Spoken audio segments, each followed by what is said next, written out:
звучание разных инструментов. Новый стиль дополняет старинные мелодии.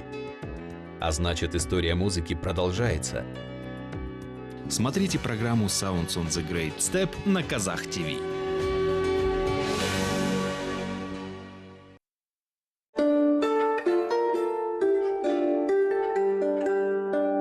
Этот звук словно влечет нас за собой.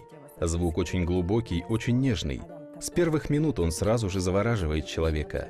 Я стала играть на нем отдельные произведения. Играя самостоятельно, порой дуэтом, я чувствовала, что музыка в звучании житыгена стала нравиться слушателям. Затем я сама очень полюбила этот инструмент. Он для меня как самый близкий родственник. Можно сказать, что в настоящее время я испытываю такое состояние, что без этого инструмента не смогу дальше прожить ни дня.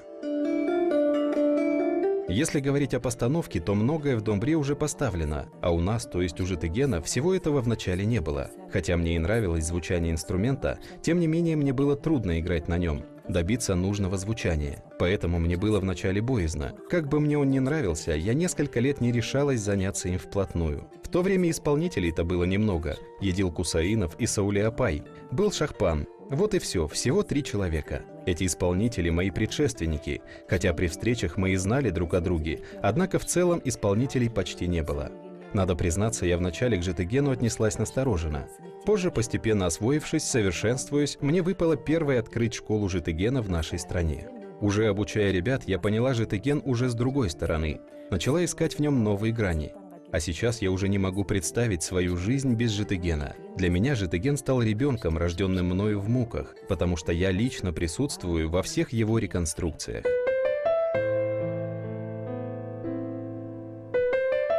Житыген для казахской музыки очень древний инструмент, в то же время получивший запоздалое развитие.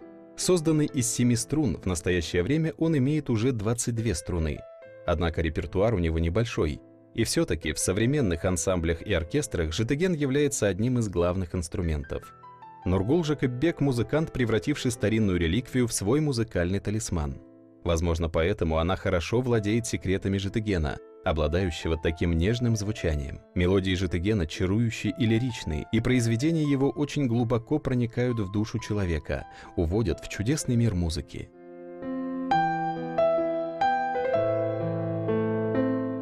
Бұл житыген ең көне аспаптардың көнесі деп айтуға болады. Біздің заманымызға дейін 5-4 ғасырда пайда болған.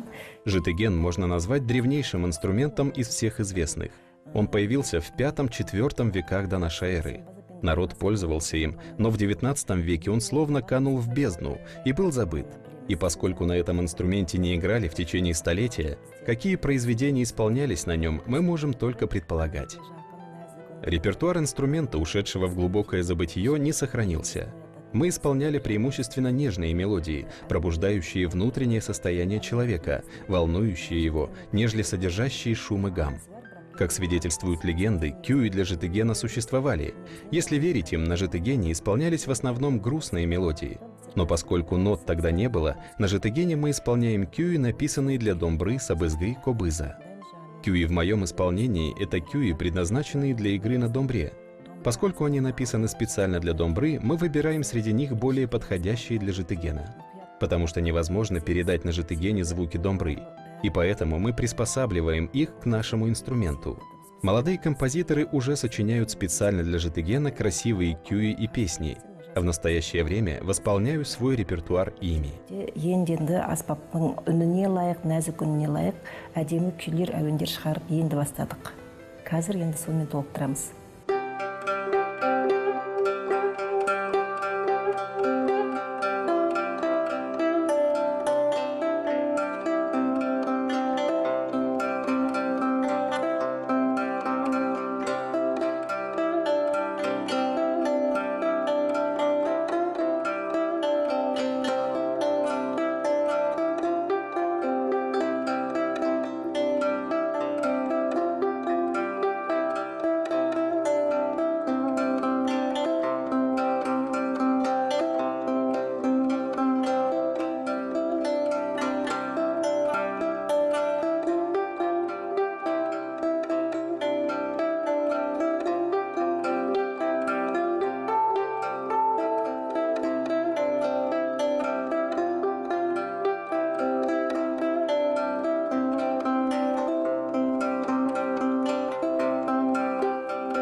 осы жерге арнайы осы көне со бұрынғы алғашқы кездердегі лайықтаған күйлерді әдейі. А вначале я исполняла старинные неизвестные кюи.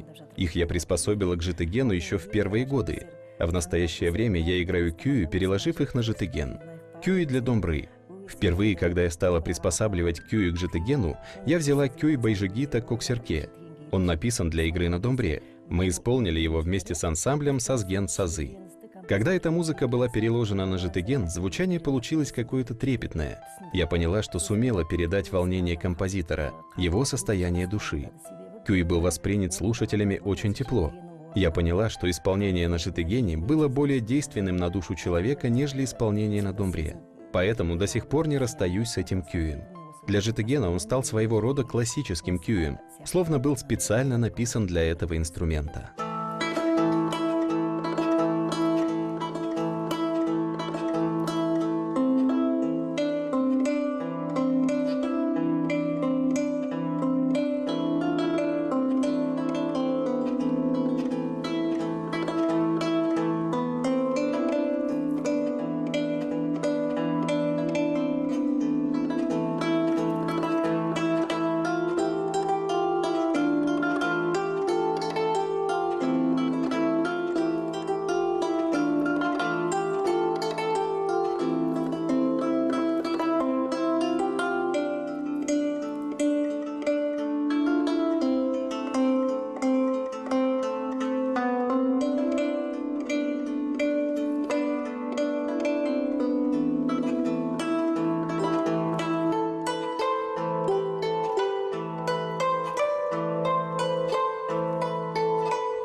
Если же обратиться к произведению Каршиги Ахмедьярова «Козбасар», оказывается, прошло уже несколько лет, как переложили его на житыген. Мы говорим о том, что звук житыгена нежный и глубокий. Поскольку таких специальных кюев для житыгена не имеется, мы занимаемся поиском таких кюев, которые отличаются своим лиричным звучанием. Не только один кюй Каршиги Ахмедьярова «Козбасар», но и другие его кюи хорошо звучат на житыгене. Если бы этот человек играл только на житыгене, наверное, он создал бы немало кюев для него. Этот кюй он словно создал для житыгена. С помощью этой мелодии нам удалось передать нежное и таинственное звучание этого инструмента.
Это кюй Кайракбая Булгын Сусар.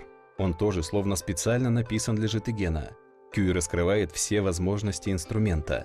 Здесь задействованы буквально все ноты, начиная с нижней тональности до самой высокой.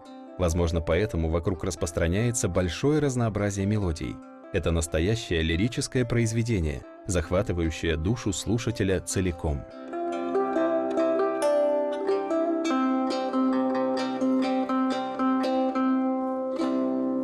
Красивое звучание и у кюя Булгын Сусар. Эти звуки появляются, когда играют быстро, или же когда, играя, резко останавливаются. Конечно, на домбре он звучит в своем стиле, но и при исполнении на житыгене он нашел свое оригинальное звучание. Подошло очень гармонично. Не ошибусь, если скажу, что из всех кюев наиболее гармонично подошел житыгену кюй Булгын Сусар. Когда кюй для домбры я исполняю на житыгене, многие домбристы не могут и не хотят это воспринять. Почему вы исполняете этот кюй на житыгене? Он не созвучен с житыгеном. Вы испортили мелодию. Вы испортили кюи, лучше звучащие на домбре. Подобные многочисленные нарекания в свой адрес мы слышали не раз. А об этих трех кюях никто не может сказать, что испортили. Никто не смеет критиковать. Поэтому я, не боясь, свободно исполняю эти кюи.